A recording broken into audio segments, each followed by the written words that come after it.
system unfolding. Military science fiction podcast. Untold stories every Wednesday. Military science fiction podcast.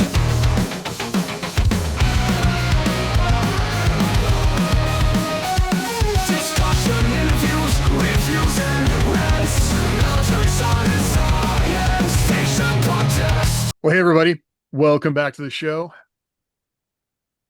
Today we're talking about, so last week, as long as we air these in order like we're supposed to, we talked about our plans for 2026. But in talking about that, we kind of realized, like, more often than not, you make a plan and then everything changes and you have to respond to that, right? And so we thought we would talk about previous times that we had made plans, something changed in the industry, in our lives, in the amount of work we got done, or how a series took off, and we had to change those plans, and maybe how the industry affected that as well, and what we might be looking forward to with industry changes. So that is the goal for today. There's a saying, if you want to hear God laugh, tell him your plans. Exactly. Humans plan, God laughs, and no plan survives LD. Mm-hmm.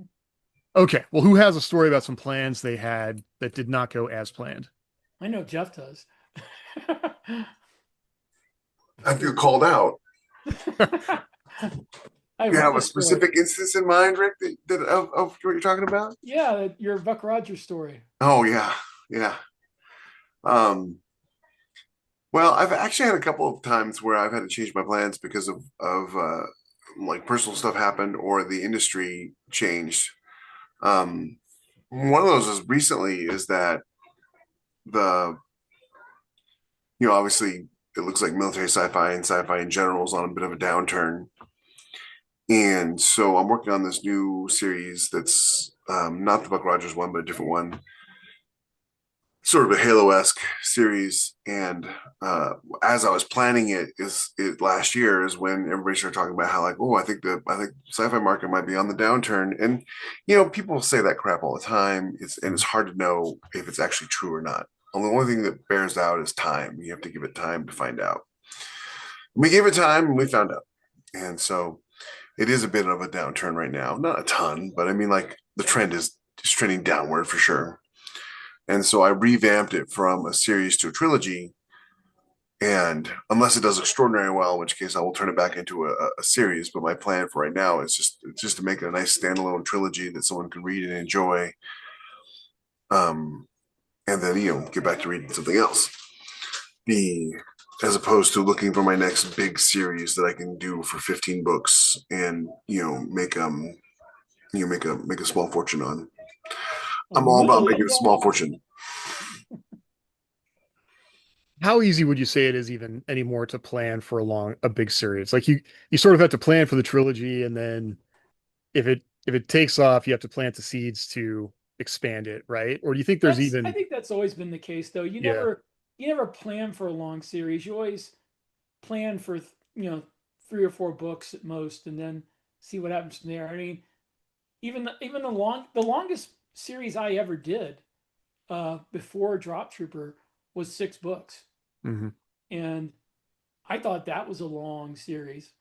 So I had originally planned for 3, but it was doing well. So I got a contract with an Audible company for 6 books. So I can take it out to 6 books. But apart from that, I never plan for more than 3 unless I have some kind of monetary guarantee out to 6. Yeah. Well, I usually, like, the planning for a series comes in the premise. You know what I mean? Like, is the premise series worthy? Because if the premise isn't series worthy, then it's never going to be a series. And if you try to stretch it to a series, it's not going to seem like a series. It's going to seem like you were, it's going to seem like you're stretching it.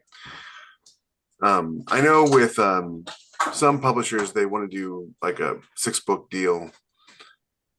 Aethon tends to do 3-book deals. I got offered a 6-book Audible deal a while back, but it didn't pan out. And talking about having to change because something else in your life changed. That was it. Yeah, if I give example of what I planned that didn't pan out, there's a lot of those. A lot of them were back when I was independently publishing. Mm-hmm. I had ideas of turning this one series, the Acheron series. I was gonna make that a long, long series with one adventure after another, like little self-contained things with underlying arcs, and it just didn't sell. So, you know, um, I was 3 books in and realizing this was going downhill, and so I was like, well, book 4 is the end then, and that happened more than once with series. You got to be flexible, and you've always got to give yourself an out. You don't write a series where if it doesn't sell, you're going to leave everybody hanging. Mm-hmm. We're always telling people, right? Like, no, do not like talk about your 9-book epic or your 29-book epic, because you're gonna get 9 books in, nobody's buying it. You're gonna lose all desire to write it, And now, what little readers you do have, you've squandered. 3 books is the most you want to plan for. Absolutely. Mm-hmm. Yeah, I guess Galactic Law with Jeff Chaney and Variant, that was the biggest one for me, where I was actually hoping to, like, I knew that series wasn't going to be as much of a seller as other Chaney series, but then when I was coming up with ideas that they didn't want to do, that was kind of the, um, I don't know, after that point I got a different deal, so I kind of focused on that. But that was that was hard for a while because it felt like it had done fine, like it made pretty good money. It just wasn't. That's where comparisonitis, I suppose, can really get you, because in comparison to a lot of other series, it did amazing. But in comparison to other variant series, it was not a high performer. And that's it's just a thing you got to live with. But Yeah, um, I had that problem with the first series I did with Jeff Chaney with Sun Killer. yeah. That was supposed to be a lot longer, but we got to book 3. And it's like, it's not doing that great. It wasn't horrible. Wasn't a horrible performance, but Chaney was very confident that we could do better. Hmm. So we went to something else. That's where Taken to the Stars came in, which was 12 books. I mean, and we talked about taking that further to, like, when we were around book 9 or 10, we were like, we could take this to 20. But then around book 10, sales kind of flattened out some, and we're like, probably just, we could take it to 16, but just end it at 12, and we'll do something else. Yeah, it's almost the venture capital of publishing, because he wants a a backyard starship, and more power to him. That's how they make their money. But that's a high bar. Yeah, So there's monster money and there's backyard money, right? yeah, He fights monsters and backyard starship. Those are the 2 gold standards right there. yeah. Yeah, I've come to the conclusion I'm never going to get that kind of money. Nor do you need that kind of money, I because I from need one that kind of series, money. I do. you know what I mean? Like, there's something to be said, of course, Jeff, for, I need that kind of money from every series. we all want to write a backyard starship and have it make millions and have every series be that way. But there's also something to be said of just keep writing, keep publishing, and making more and more money progressively as people discover your books. But Yeah. Jeff, I need to prove that I'm not one of those people that will blow all their money if they get big money. I need to make an object lesson for other writers so they know what to do when they get that big money. Well, I mean, for me, like they own 14 books, those have had a lot of spacing. I just did book 13 for that, but they pay my utilities, which A lot of spacing, no pun intended. I know, no pun intended, but I can't complain about the money they've made. They just they don't make big money, and they don't make live on money, but as like a side gig, they do pretty well. So I try and be happy with that. But I think, well, I am happy with that. I don't try to be. Um, but I think maybe one of the things a lot of writers don't talk about is that always focus on the thing you're doing, but always be sort of gardening these different ideas that could be out there and different concepts. And we've talked about networking and getting to know people and talking to people. And that is part of the cycle of this job, is thinking through new ideas, thinking through like that premise, like Jeff said, that where is that premise that, okay, if this one isn't working out for whatever reason, like this was a great, and I think we've said this before, it could be an amazing book and an awesome idea, and it just doesn't hit the market right. It doesn't hit the readers right. That is out of your control to a certain extent. And so you got to be ready to pivot to something new. And that's always part of that process. I mean, even Wheel of Time had to end, right? So there's always going to be something else you need to do. Well, it ended the author, at least. Yeah. Yeah. Well, hey, as far as he knows. Huh. Brandon Yeah, Sanderson did it for him. There was someone on our forum on Discord, and you should join our Discord, by the way. I can't remember if it was Magda or Lincoln or Brent or somebody. So they're talking about how they were working on a book, and then they came up with this idea for this new series and what should they do, because they were thinking about ditching their current series and writing a new one. And I told them what I always do whenever I come up with an idea for anything, and I'm not in a position to write it right away, which is I take a day and I write as much as I can about it in a Word doc, and I file that away for future use. And I've got hundreds of those. I never go back to look at them because there's always another idea. It's sort of like when people ask you, like, well, how do you come up with your ideas? And my response is always like, how do you not? How do you not come up with ideas? Tell me, please. I'm asking seriously. Like, I want to turn my brain off for a few weeks. How do I do that? Drugs. I think that would just make me more creative. See, I've always been a little competitive too, where I'll have my own ideas and then I read someone else's thing and it's like, I could do that. I could do that better. Except for Jeff. I didn't do that with Jeff or Rick, but I have had that same thought yes, you many did. times. I've had many times. I've read. That's honestly, that's why I got into writing in the first place, because I read books and I'm like, I don't like what they did with this idea. It's not necessarily that I could have written it better, but I could have done something different with it that I would have liked better. Mm-hmm. And for me, a lot of it is like, I want more of this. You know what I mean? I want more Space Navy stuff. I want more Halo stuff. I want more Buck Rogers stuff. Be the change you want to see in the world. Yeah, I mean, really, like if you want a book Be the series change that you want does to see in the something, write publishing it. industry. That's beyond all of us. That's beyond the hopes and dreams of mere mortal men. But the seed of that, like, I think is so important, because it's like when Mill SF, like we've talked about Chris Fox's book that, highlighted Mill SF as being a hungry genre. And the cycle always used to be, at least on Amazon, as you watch this sort of cycle of there's a sub niche of a thing, like in this case, military science fiction. And it's not being served well because there was a lot of like 90s or mid 2000, early 2000s books. We were getting into the tens. There wasn't new stuff that people wanted to read or that people were excited by. So people came into that niche, started writing things. It was very hungry because people wanted that. And then people see it and they flood into it. But the people who were writing it because they loved it and they wanted more of it, and you got this cycle where a lot of people that came into it trying to ride that wave didn't actually love it that much. They were just trying to hit the tropes, and unfortunately that sort of waters down niches on Amazon, at least, where people get jaded about it and then don't want to read it anymore, and the cycle starts over again, right? But initially people come into it because they love it and they want more of it. They want to see that thing that they're not seeing anywhere else. And I think if you can do that well, that's where you're going to get ahead of those trends. We talked about it's very difficult to find trends, but if you're doing a thing that you love that you don't see, there's somebody else out there that's going to feel that, I think, and and try and want to connect with it. Well, 100%. And that, you can chase trends, sure. I mean, there's nothing wrong with that. If that's what you want to do, I know people who do that successfully. But if you're writing something you love and it's it's within your skill to write, it's popular, and you love it, right, then you're going to have an audience. And it's better to have an audience a small audience that loves your work than a large audience that thinks it's mediocre and gives you 3.5 stars. And I've thought about, the whole thing with military science fiction, as Jeff was saying, science fiction in general kind of doing a downturn.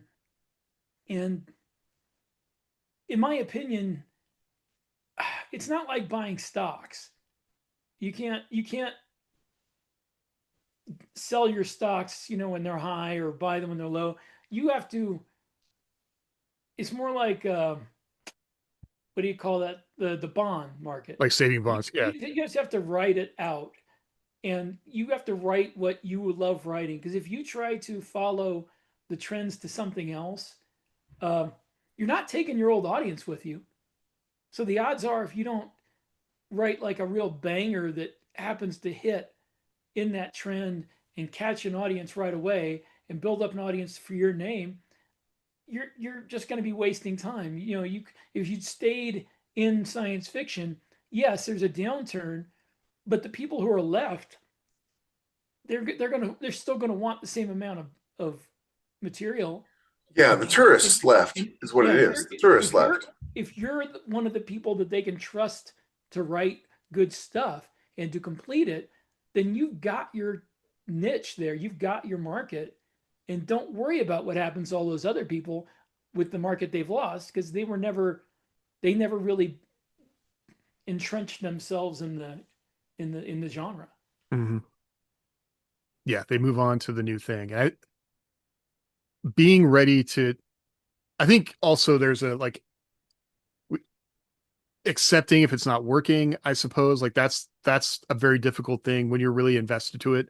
That's kind of the shadow side of this, I guess, right? Like I'm writing a thing I love. It's even better if it does well. Um, but how do I let go of that if I have to because it's not doing the things I need it to do? And how do I recognize that when it's not? Like a publisher will help you make that decision.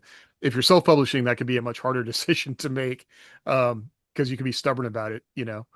Um, but I mean, was there a time either of you had to make that decision on your own? Like maybe Jeff with your superhero stuff? Oh yeah, yeah. Yeah. And honestly, everybody's going to be different in this, right? I think Rick and I are a little bit more mercenary than most people are about stuff. Um, there's this old saying, "Kill your darlings," right? And I think people misinterpret that all the time to mean like whatever your favorite scene is, you got to get rid of it. And that's just not true whatsoever at all. Everything should serve a purpose, right? Scenes should serve a purpose, chapters should serve a purpose, books should serve a purpose. If your book isn't serving a purpose, it's time to move on.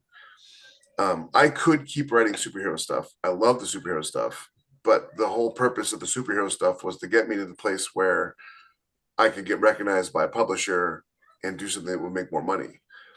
Because superheroes are his niche is military sci-fi is superheroes even more niche, and I couldn't make. There was no way for me to make more money in a year than I was already with superheroes without like doubling the number of books I was writing, and that just wasn't going to happen. I mean, I would never see my family.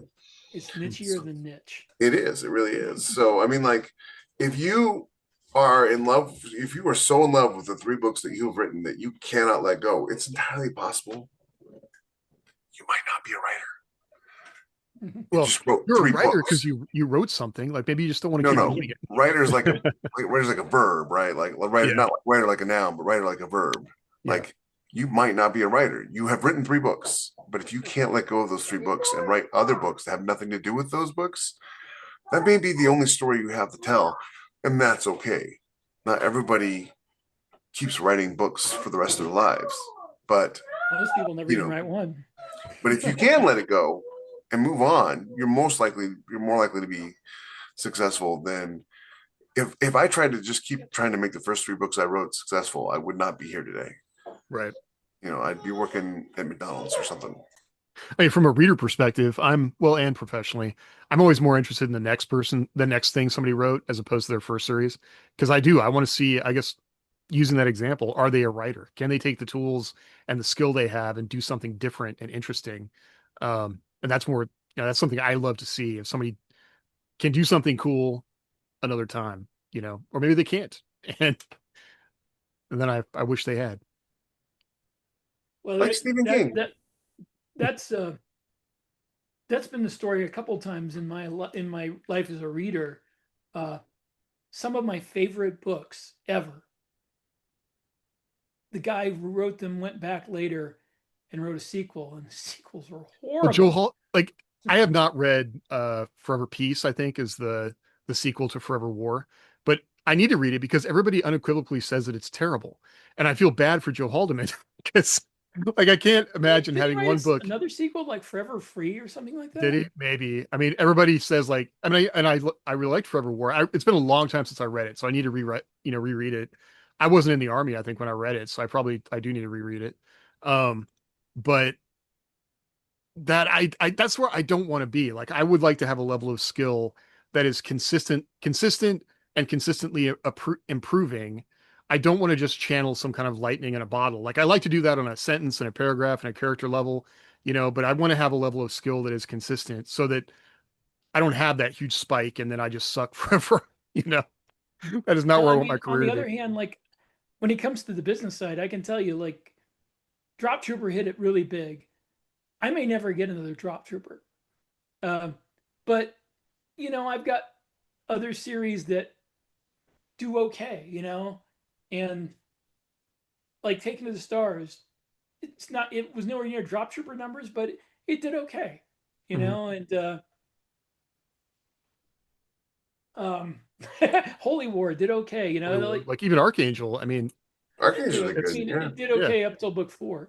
Um, I was just looking at the Forever War and Forever Peace. Forever War was published in 1974, the year after I was born, and Forever Peace was published in '98. yeah. So I mean, you know, Well, that's the problem. That's the problem. A lot of them have. Like, there's one of my favorite books ever. I mean, in my entire life, it's called Ariel, and it's a fantasy novel about this change hits Earth where electricity and gunpowder and technology doesn't work, but magic does. Hmm. And there's magical creatures around, and one of them is Ariel, is a unicorn who bonds with this teenage boy. Incredible book, really well written, and it came out around the time that I was the age of the guy in the book. So it took him like 25, somewhere between 25 and 30 years to write a sequel. And when he did, the main character was about my age again, because that's his age, and had a son, a teenage son that was about his age when this all started. And I'm like, this will be perfect. Like it'll hit me where I am now as a father. This guy's no, he horribly screwed that book up. It was one of the worst things I've ever read, one of the most disappointing things I've ever read. The main character, his son, was just incredibly indecisive. I mean, he never had any agency. He never made a decision. Things just happened to him. And he couldn't even decide whether he was what his orientation was, you know, whether he was, you know, straight, or he couldn't decide that. And you never find out in the book. He like never decides. And which if the main character from the first book had been the main character and the son had just been like the side character, I wouldn't have cared as much. But the son takes up most of the book, and it's a character with no agency, no decisions, and he just screws up everything about the first book and the second book. well, And we've So seen it's that happen. I found it. It's Ariel by Stephen R. Boyett. yeah, And it had the subtitle of A Novel of the Change, which I Yeah. wonder if S.M. Sterling probably shadowed that. If you haven't read Dies the Fire, that's yeah, I've read the Emberverse. yeah. But yeah, it was incredibly disappointing. I mean, honestly, that Stephen Sterling is one of those things where a guy went on too long with the series with the Emberverse He because blurbed this book. yeah, he went on too long. The Emberverse was great right up until I can't remember the title, but the one where where they had the final battle between Rudy and the Corwin people, the Cutters, the Church Universal and Triumphant, which ironically enough is right up by Yellowstone, and I've been by that church so many times. But yeah, the final battle was totally anticlimactic, and then spoiler alert for anybody who hasn't read the Emberverse, Rudy dies in some incredibly meaningless manner that pissed off everybody who read it. Well, you know, it's funny is we've seen over the years a number of people write a book and it just blow up, right? And then the sequel sucks, and that's because they wrote that book well on accident.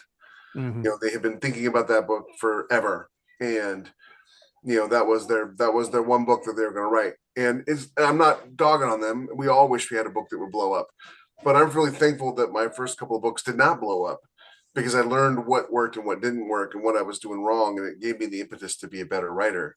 If your first book made six figures like in a month, then you couldn't help but think that you were just already a gifted, naturally gifted, amazing writer.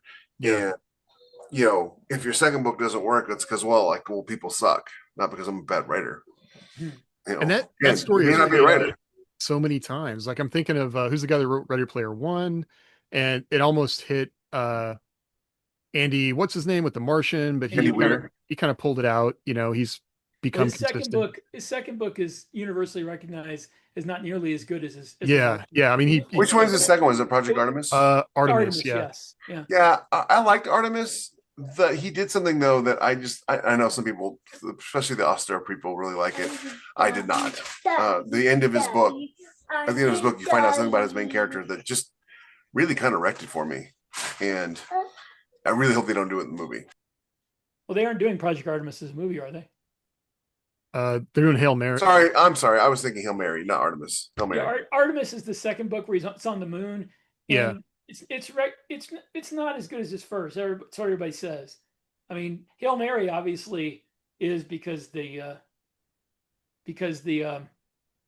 they make a movie out of it, but Well, I mean, that doesn't necessarily mean anything. I mean, it just it was successful, but I mean, like anybody, if you've read it, you know what I'm talking about, and it really kind of guts you at the end where it's like, oh, okay, and I'm trying to remember like the choice of where he lives. Do you mean that piece of I it? don't want to spoil it if people haven't read Yeah, it. I don't want to. Yeah, It actually involves the lack of a choice. okay. it's what he's talking about, the memories that he does not have, Yeah, and he Oh, recovers at the end of the book. I but guess I gotta reread it then because I didn't remember that part. no pun intended. But Yeah. it's a lot of people will write a book and they'll be really successful with it, and then I mean, I had this problem. I wrote Against All Odds. I knew it was good. I wrote With Grim Resolve. I knew it was good. I wrote the third one, which name escapes me at the moment. One Decisive Victory. I know, right? I knew it was good. But then Against All Odds came out and it was so huge. I was like, oh my gosh, what if they hate With Grim Resolve? What if they hate One Decisive Victory? What if they hate the next one? What if, what if? And it's hard. It is. It can really gut you. Mhm. I get it. Well, I think that ability to pivot, that ability to make a new idea and develop it in the way that a book or a series needs, the ability to think of new and different characters that are maybe, but still similar to the things that your readers want and like, that is a skill. And it's a skill that has to be developed. And you got to give it some thought and think about it. Because if you got to pivot, and inevitably you're going to have to pivot, those are skills you need to have. If you pants the first book and just made everything up as you went and don't know how you captured that, it's very difficult to repeat it, you know?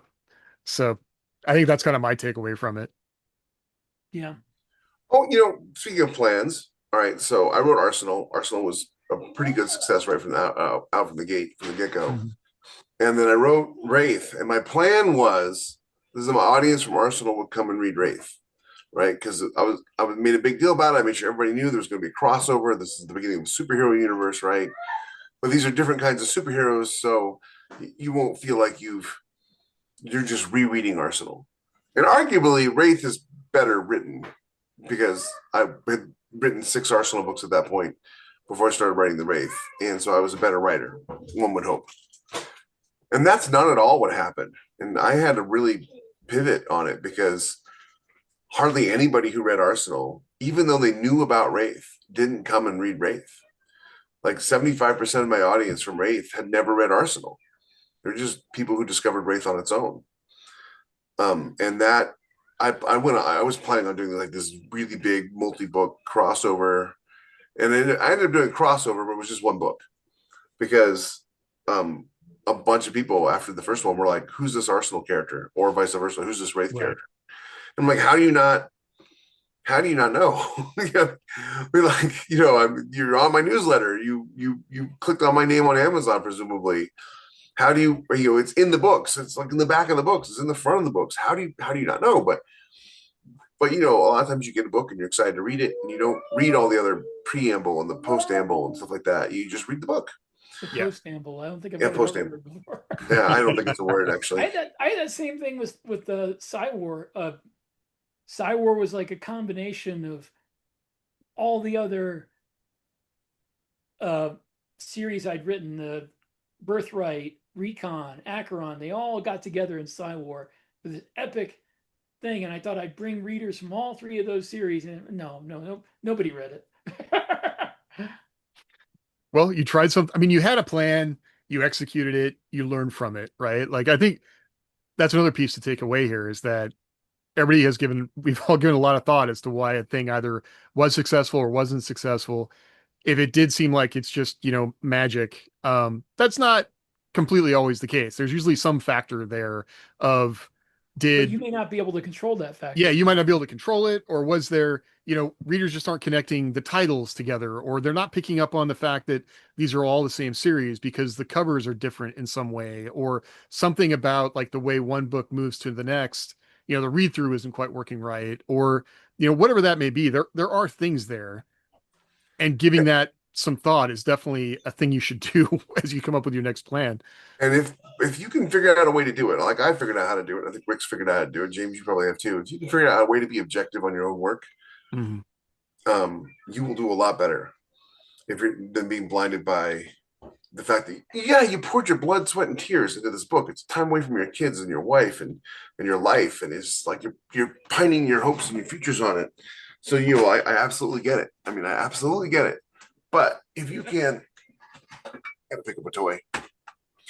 If you can um, figure out a way to look at it objectively and go like, okay, this is what I messed up. Mhm. This is what I did wrong. I talked to a writer once and it blew me away. They couldn't tell me where they needed to improve as a writer. And I'm like, I'm serious. Seriously, you can't tell?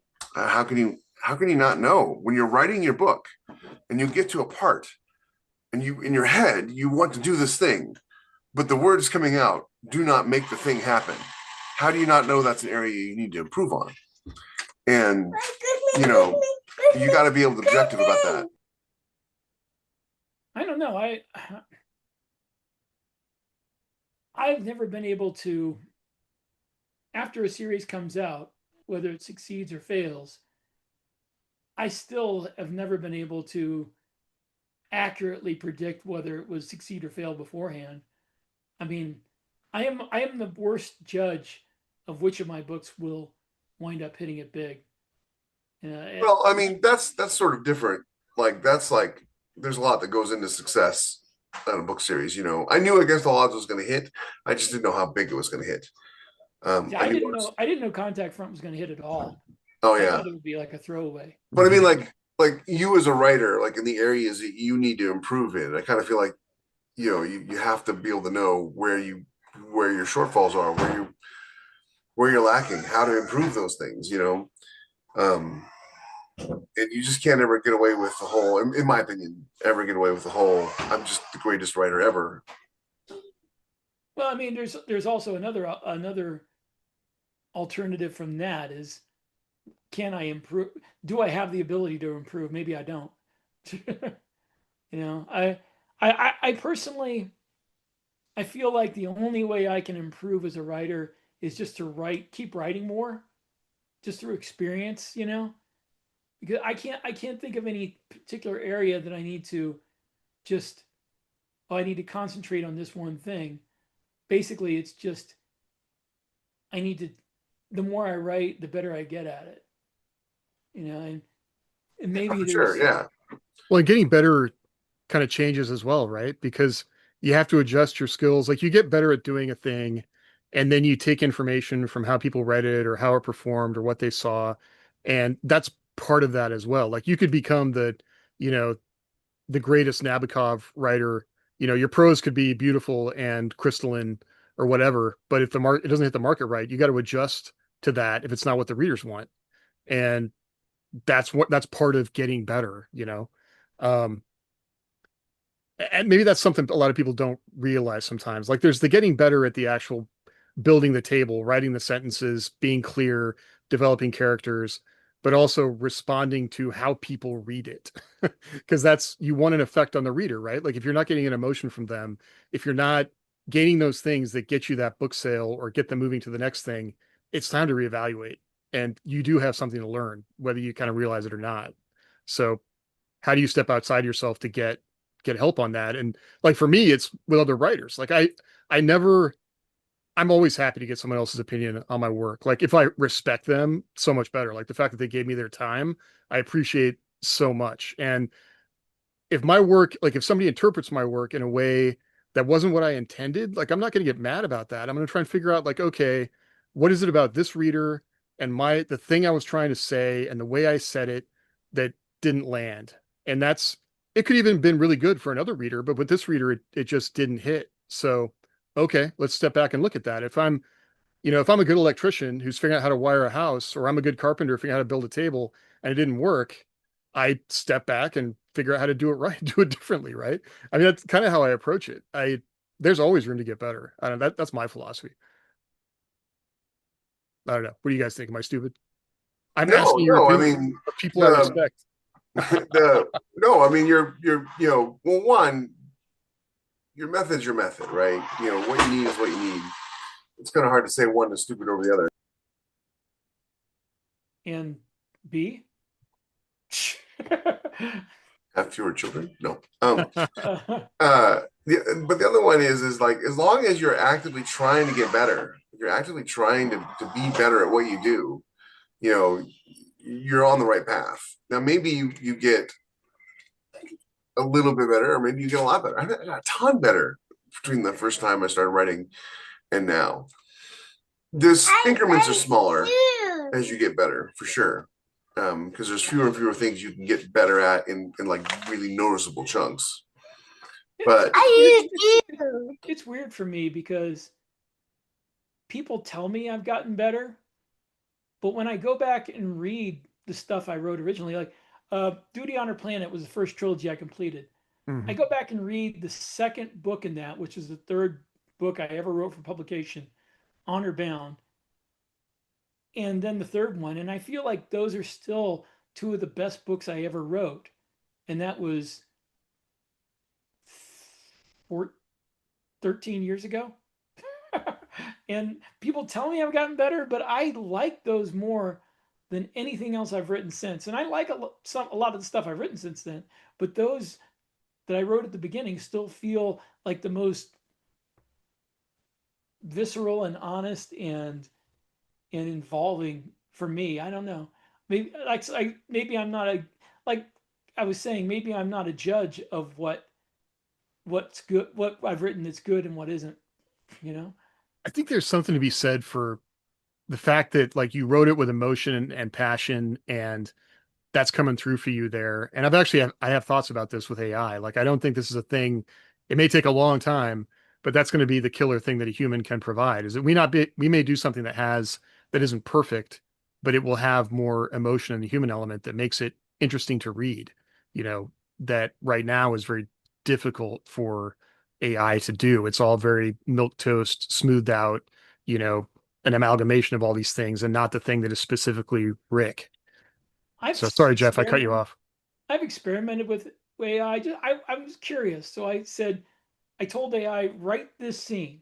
Hmm. But here's the outline for the scene. Here's the characters.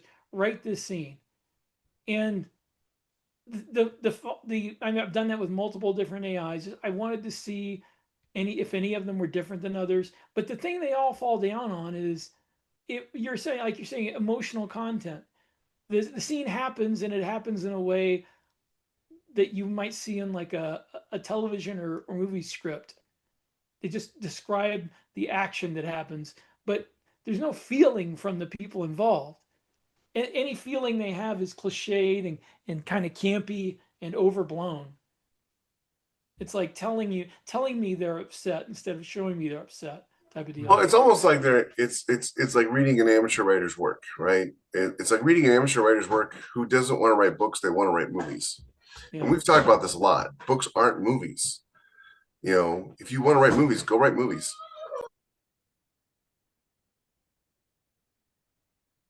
Well, and I think the problem is a lot of people want to read movies. So I don't know. I read some scripts recently. Like I found the movie book for Serenity, which had the script in it. And I was actually like paging through the book and didn't even realize I was reading the script because it was so like, it was kind of surprising how little was there. And maybe that's a Joss Whedon thing. I don't know. But like that, I could barely believe that was what they had used to make, like, it was just the dialogue script, I guess, and the stage direction. But That's all um, a script is. There's Yeah. dialogue and stage direction. Wasn't there also like a shooting script and a this script and a that script? I thought there were Well, different versions. now listen, actors will make notes and directors will make notes, stuff like that. But the script Yeah. that they buy, if it isn't visible on the screen, it's not on the page. Yeah. And a lot of And times with action scenes, there will be less than a paragraph, like a couple of sentences, and that action scene is 10 minutes long. And It's just all of cheating. that, They're cheating. all of that is done by the special effects team, Mhm. the director, the stunt coordinator. it's one of the reasons why, like I read a book called Screenplay by, gosh, I have to get you the name because it's such a pivotal book on structure. Um, Screenplay. It is the book on structure. I cannot. Sid Field, cannot recommend it enough. If you're not good at structure, you want to learn about structure. Read Screenplay by Sid Field, and he talked about how, like, because he put the book together because he was a reader in Hollywood, and he read tens of thousands of scripts, and many of the scripts that he read and he pushed forward to the studio went on to be really successful movies like Chinatown. And so he went through and he kind of like how the guy did with Hero of a Thousand Faces. He didn't like, this is how you make a successful script. He looked at successful scripts and put together a guide on how to do that. And because people were already doing it, it wasn't, he didn't make it up. He just took what people were doing that was working. And one of the things he talked about is if you look at a screenplay and there are no white spaces on the page, it's not a good screenplay because the screenwriter has put too much on the page. And we kind of have the same problem as authors. You want to describe everything that happens. It's your natural inclination. Describe everything that happens. Tell the reader how they should feel with all the words that you can use. And in reality, the truth is the opposite.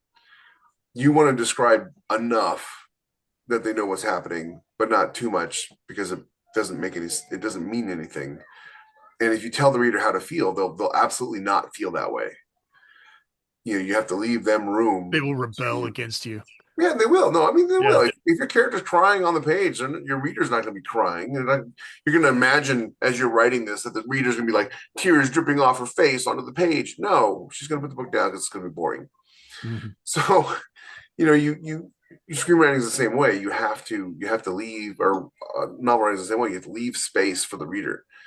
And that's what screenwriters do with empty spaces on their page is they leave space for the person reading it to imagine what is happening as they're and then all that blank space gets used for stage direction extras and the director being like, oh, we're gonna do this and we're gonna do that, and you have to rely, unfortunately, it's a collaborative medium, you have to rely on the actor to put in the necessary emotion. You have to rely on the director to do the necessary stage direction. Now, we're lucky. We don't have to rely on anybody else but ourselves and the reader. But if you want to write a screenplay, write a screenplay. Otherwise, you're writing a book that is never going to reach its potential because you're removing the one thing that books do better than any other medium, and that is generating emotions in the reader. Yeah, there's somebody I wrote for. Ghost wrote? Huh? Ghost wrote for?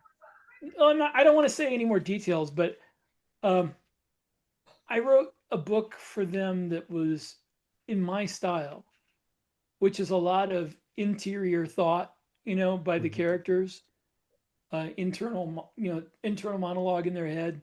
And they were like, well, this isn't what we're used to, because we're used to just like everything happening in dialogue and action. And I'm like, why would you write a book that way? What's the point of writing a book that way? I know. I'm gonna use Lisa here as an example because I've said this before and she knows how I feel about this. She wrote this book about this special operations team, and I read it. I read this action scene where they infiltrate this laboratory, and I mean, I'm no expert. I was in the Army. I have read plenty of books by actual operators. I've interviewed them, so I mean, I know what to look for. And it was like one of the best scenes of how a special operations team operates I had ever read, except for one thing. They were all robots. Now, you don't have to have like emotions gushing out of the page, but I mean like something, something. good emotions, bad emotions, anything. And I told her about that. I was like, listen, I feel like you're missing some emotional punch here. You know, there's an opportunity for this sniper to, like, I read Jack Chalker's book on, he was one of the most decorated Marine snipers in the world, in history. And after his sniping missions, he'd go find a closet somewhere and he'd sit down and he'd cry for 5 minutes, and when he slept, he saw the faces of everybody he ever shot. But he still, had 180 kills. What is this? You know, What was the guy's name? the book is called Sniper.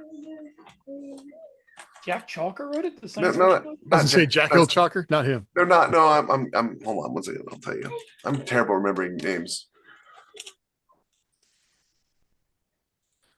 Marine Sniper. Is it The Sniper by Jim Lindsay? No. There's Chris Kyle, American Sniper. No, it's not that. He was a Marine. Charles Henderson. You know what? I got the name of the book wrong. Well, there's The Sniper, The Untold Story of the Marine Corps' Greatest Marksman of All Time by Jim Lindsay. No, that's not it. Okay. Worst time to forget the name of the book. Jack Coughlin. Jack Coughlin is the name of the sniper. Coughlin? Yeah. With a C? Yeah. He actually writes fiction now. It's Shooter's the name of the book. There we go. Whew. Shooter. Okay. Okay. Yeah, nothing to do with the movie. Shooter by Jack Coughlin. Gunnery Sergeant Jack Coughlin, USMC. And he, so he was like in Mogadishu, he was in Iraq, he was taking people out with 50 cals, and he had emotions about it. Did he let them interfere with his job? No. But I mean, like, anybody who tells you, like, oh, I'm just a soulless killing machine, I don't really think you were an operator, sir. I just don't. I had a guy on a podcast once tell me, like, he thought it was stupid that my special forces team in the field was concerned about, killing too many people. And I'm like, well, these are human beings at the end of the day. They're not robots, all right? And they're not going to go in and just slaughter 500 people because it's convenient for them. I've met operators, I've interviewed them. None of them come across that way. So I told her about that. And then what her response was, everybody she'd given the book to who wasn't an author had told her that her characters had too much emotions and she just needed to get rid of all the emotions. And I'm like, no, that's bad advice. And that goes back to people not knowing what they don't like. They can recognize when something's wrong, but they can't tell you what it is. And what it was is that those emotions made them uncomfortable. And that goes to, well, that's not your audience then. Because that's another thing you have to find. You have to find your audience. And if you give somebody a primo military sci-fi and they hate it, then ask them, do you read other military sci-fi? And the probably answer is going to be like, no, I don't even like sci-fi. Oh, okay, well, there you go. By the way, just so you know, Coughlin has gotten a lot of criticism that for not being straight with his story. That he made up some of it. Oh, well. And he's I was in the writing Army. fiction. I made up some of it. The only other thing I wanted to touch on is when, like, nuts and bolts, okay, something has happened to you, you've had to pivot. Let's talk about some change in your schedule, some event happened, a family member comes to live with you. How have you adjusted in ways like that to get work done when, things went that way and you had to pivot? Does anybody have anything about that they wanted to share? Well, you, Jeff. I'm really sorry. Could you answer that question again? Well, I mean, we've been talking about the more cerebral aspect of, like, I'm studying the market, I need to pivot based on sales. What about when something explodes in your life and your routines change or things change and you need to, like, mix up your schedule, go write somewhere else? You still got to write where you are, but wear headphones. Like, what is there anything you can share that has been helpful, to deal with things like that? Oh boy. Yeah, is there? That's why I say go ahead, Jeff. Is there anything you can share that would help me? No. Well, as everybody knows, my brother had a stroke a couple months ago and he's living with us. And of course, I've got 4 kids under 10, 6 kids total. One of them is deaf, so it's not like I have this, easy lifestyle. I one thing I can say is how you behave when things are easy is how you will behave when things are hard. So if you develop those habits, if you're a habitual writer like I am, if you develop those habits of writing every day, of thinking about writing every day, of staying in touch with the keeping your finger on the pulse of the industry, when things get hard, you may not produce as much, but you'll still be writing every day. And you're all if a lot of times I'll be like, be telling Rebecca, my wife, I'll be like, I've got to find an hour to write today. She's like, you don't have to be so hard on yourself. You got all this stuff going on. I'm like, yeah, but if I'm not hard on me, who is? So when things are easy, I've gotten a really great habit of writing every day, and things got hard, and I still managed to eke out like 100 words in a day or 200 words. You're not always going to be Rick Partlow and hit 3,000 words a day, which we jokingly refer to now as a Partlow. But if you write every day, even a little bit, you will continue to make headway even when things are tough. Yeah, I mean, something I want to note there too is like you talked with your wife about that. And for me, like when I get into a stressful thing, like I've had to learn this to like let people know that, hey, I had this thing I wanted to do. It's not working out. Please help. Like, how can we work together for me to accomplish the things that I want to do? Because I went through something similar and I had to move my mom in with me, and that kind of blew up our lives. And so, like, my schedule had to change. I kind of realized that like I will not get work done during the day, so I have to get up in the morning. I was having a real hard time doing that because of health stuff, and so, but all those things, like it's kind of the same thing as we've been talking about the work. Like, try something different with your schedule. Do what you can do to create that space for yourself. If it's even like I've worn noise canceling headphones around my family, which they kind of hate. I don't like it either because I can't see them. But if I let them know, like, My family does that because it's basically what they're saying is don't talk to me. yeah, yeah. But what I try and say there though is like I need 30 minutes. Give me 30 minutes and I will do this. And that also helps me focus. Like I cannot dink around and waste time, right? I have 30 minutes to get this done. I'm gonna hit, 1,000 words, 1,500 words in this time. And sometimes that kind of helps too, actually. But make a plan, try it. If it doesn't work, try something else. But I think you definitely got to talk to the people around you on what you're trying to accomplish because they'll want you to succeed too, I think. And so they'll help you as Well, if much as they're they good can. in your life, they want you to succeed. Yeah. And then, I have found like changing locations. Like I used to write exclusively at Chick-fil-A, but now I write at home a lot, because Yeah. I have to, you know. Yeah,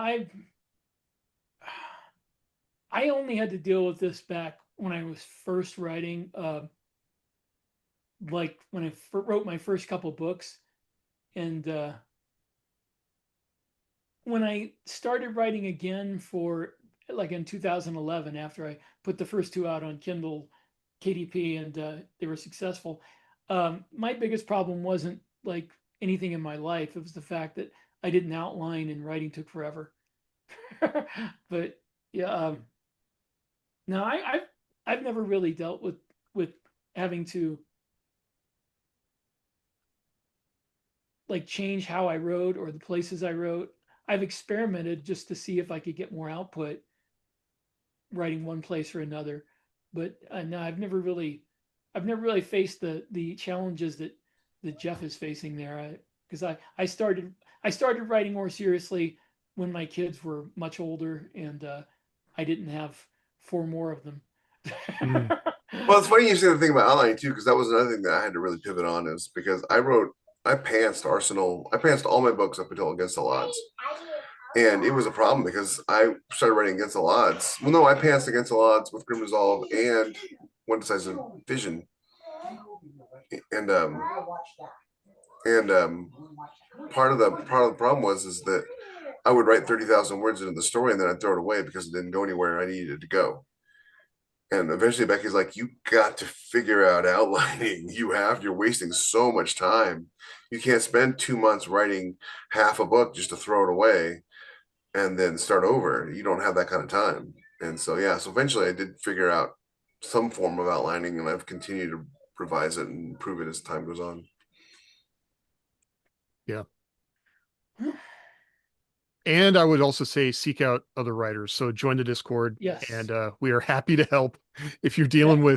if you got some challenge happening, like we want to help. So Listen, I'm not going to That is read the your best book, way. but I'll read your first page. yeah, That is the best way to get ideas on how to deal with different things, is have a community that you can go to and ask people who've gone through it. yeah. It's a very invaluable thing, because I've seen people ask over and over, what if I did this? And there's always someone who says, this is why that's not a good idea. Don't People will waste be your honest time with you doing is this. important. Yeah. Yeah. Yeah. There are people who be like, oh yeah, that sounds great. But it's helpful to have people who've been there. Not everybody wants to listen when you Yeah. tell Also, them that, but our Discord in particular has an advantage that other people's Discord's not going to have. Rick and you're I, in it. yeah, Rick and I are in it. James is in it. Josh is in it. We have the luxury of being able to be a little bit more honest with you than most other writers will. Because most writers will be like, oh yeah, sure, go ahead. Write what's in your heart. And that's not a good No, not good advice. it's not. You need someone to tell you that's not going to make money. Don't do it. It's I mean, write what's in your heart if you want, as long as you understand that that's not going to make you financially successful in the industry. I Yeah. think we need to take a drink every time we say that, of Coke, of course. But I think we ended the last podcast with the same advice.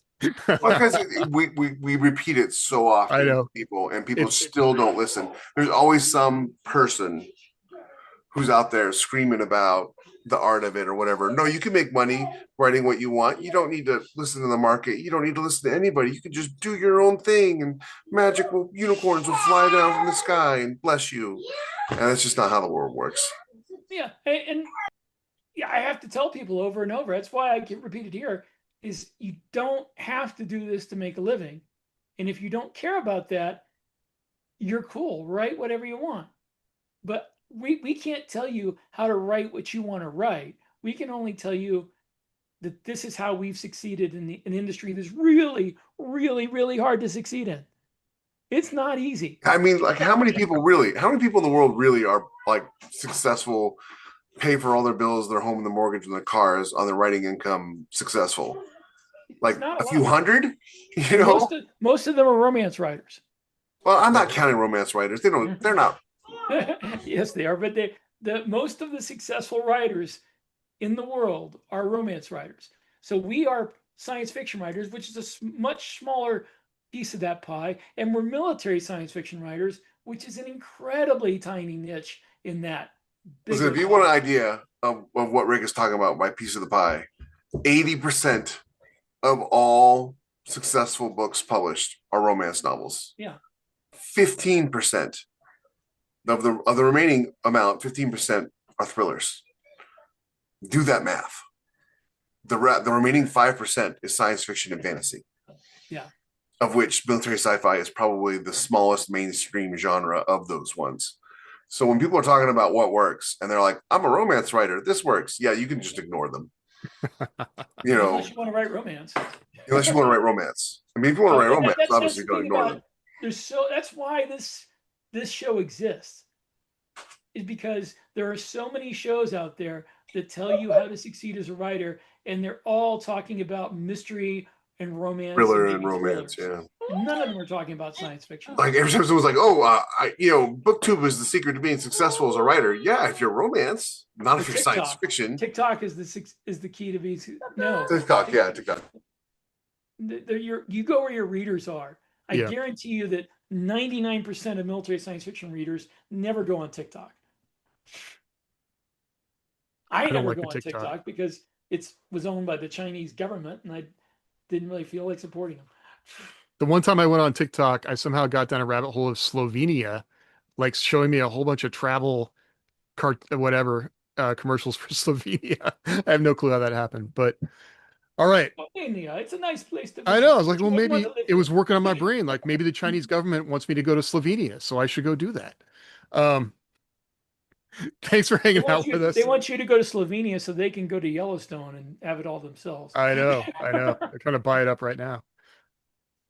Well, hey, join the Discord if you heard any message out of that. And if you have stories of when something happened to you and you had to pivot, we'd love to hear about it, because I think that everybody has different issues going on and we're all trying to do a very similar thing. So you're going to help somebody if you share that story. So please do that and share the podcast as well, so more people find out about it.